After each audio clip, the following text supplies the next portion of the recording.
kita berdoa dan membaca Al-Quran pada surah Al-Baqarah ayat 177 mengenai materi kita pada hari ini, yaitu tentang meneladani ketaatan malaikat-malaikat Allah Subhanahu wa Ta'ala.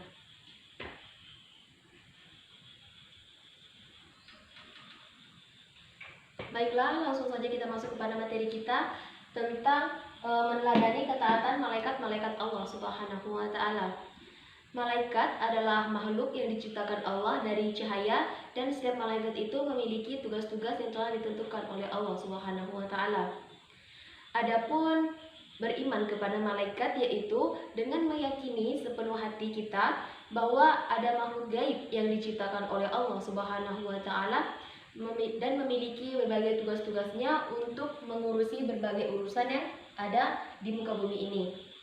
Serta kita sebagai umat Islam harus meyakini adanya malaikat yang telah diciptakan atau diutus oleh Allah Subhanahu wa Ta'ala tersebut.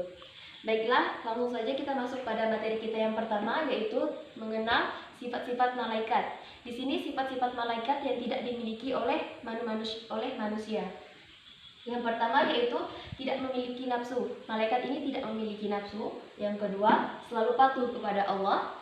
Dan yang ketiga, selalu beribadah kepada Allah Subhanahu wa Ta'ala.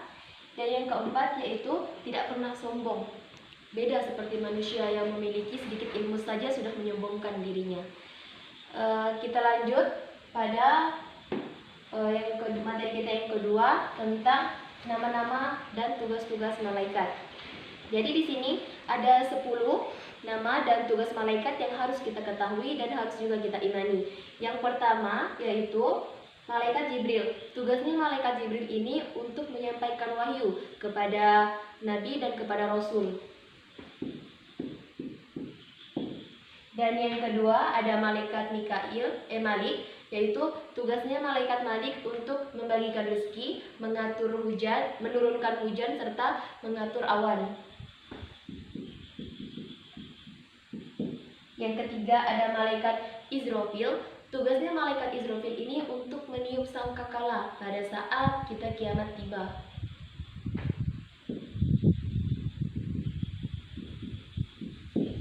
Yang keempat ada Malaikat Israil. Tugasnya Malaikat Israil ini untuk mencabut nyawa pada setiap makhluk yang ada di muka bumi ini.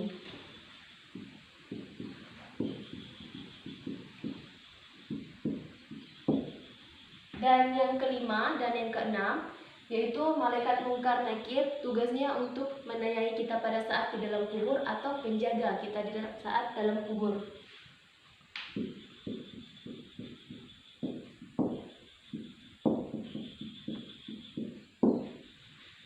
Yang ketujuh, Malaikat Rakib. Malaikat Rakib ini tugasnya untuk mencatat amal-amal perbuatan yang baik, mulai dari kita akil balik hingga kita wafat.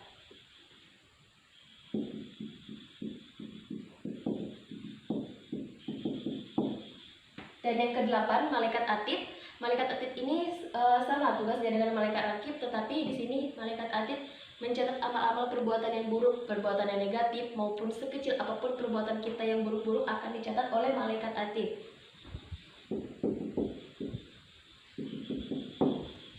Yang kesembilan, Malaikat Ridwan. Tugasnya Malaikat Ridwan untuk menjaga pintu-pintu surga dan mengatur kesejahteraan penghuninya di dalam surga tersebut.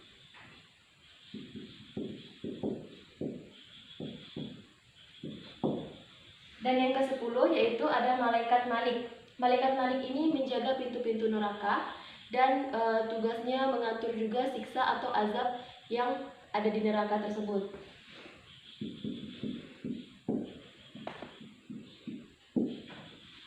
Jadi di sini saya harap kita dapat memahami nama-nama beserta tugas-tugas malaikat yang harus kita imani dan harus kita yakini sebagai umat Islam.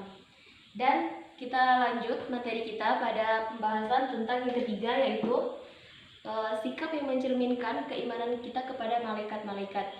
Yang pertama adanya sikap rendah hati.